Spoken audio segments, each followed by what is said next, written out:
practices. How do you feel about it? Yeah, today was our worst practice.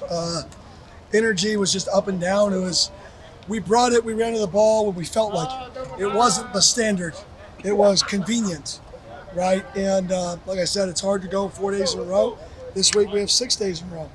We have an off day tomorrow and we go 6 by design. We're pushing them to battle through that. And today was not as good as I would have liked.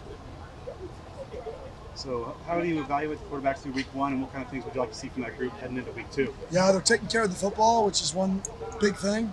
We haven't taken many negatives, right? Even though you can't sack the quarterback and all that, but we haven't taken many negatives.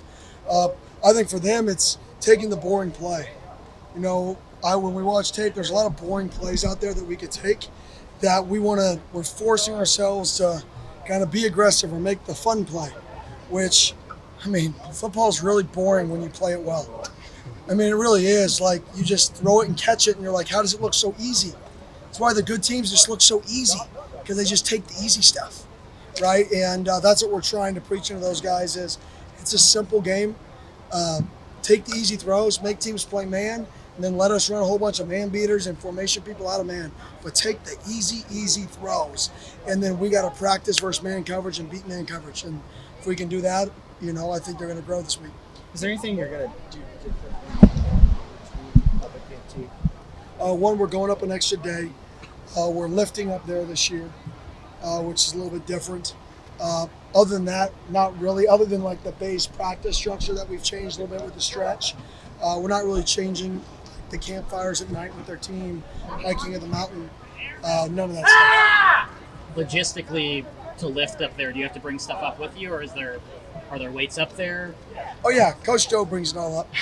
He carries them all. Him and his team load them up, and it's not fun to do, but we got to get our work in because we're going up another day.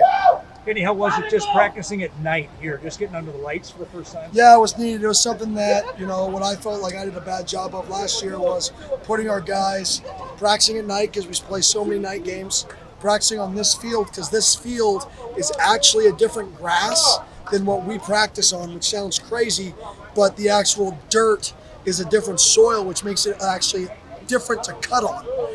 So we actually never play on our home field even when we practice. Most home field grass is the same as the practice field. We don't have that. And then combine that with the lights, right? We have to be able to catch the ball in the lights if we play night games.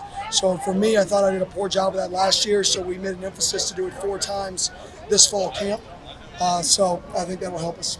Harped on the past on takeaways. What is your take on the defense and how you're progressing in that? Yeah, we're getting it. Still too many dropped interceptions. I mean, I think we've had 4 or 5, just off the top of my head, that I can think of in camp so far. We're raking at the ball better, more tip balls. There's more ball disruption, which is showing up, but we still haven't caught the ball. Like, is it good play versus like a great play? Could be 7 points. Like, as simple as that. And those are how you change not just games, but seasons, or with a couple plays like that. Coach, what do you thought about the tight end group these first 4 practices? Yeah, well, a few of them were out early, getting them all back. Today was the first day we got to see kind of more people involved. I think we're a big group. I mean, we're short numbers-wise, but I think we're big when we're in. So it's going to be interesting how we use that group this year. I think we have to be really strategic how we use that group because of our depth, but I think they are unique because of the pure size of those guys. We have to find ways to use them, but also keep them healthy. How much of a benefit is it to have those, bigger tight ends with, the depth of the running back position? What you guys can do running balls? Yeah, versatility. I mean, you just want to be able to throw a lot of different pitches at a defense. If we can line up in 12 personnel with a guy 280 and a guy 255, and then line up in 10 personnel, then line up in 20 personnel, then line up in 21, then line up in 11, right? You're pitching so many things to a defense. How much can they practice?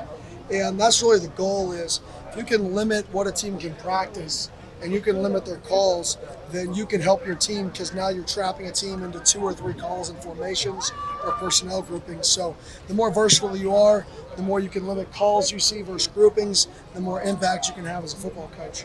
I know it's too early, but what do you see for special teams so far? Oh, we care. Like, we care. We can tell.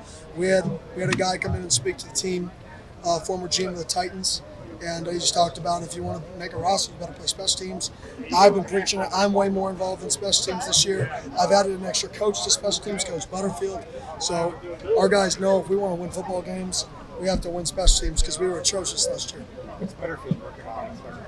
He's the assistant special teams coordinator, so he's working with specific position groups. So unlike last year where you only had 10, where you had to put all your position coaches constantly in different special teams, now we have 3 full-time guys only dedicated to special teams so they can run actual positions and position meetings. So we don't just always meet as a group now in special teams. We break out and we meet individual with your individual special teams coach on special teams because fundamentally I thought we were poor last year. And if I look at that, I look at how can I do better? How can we do better?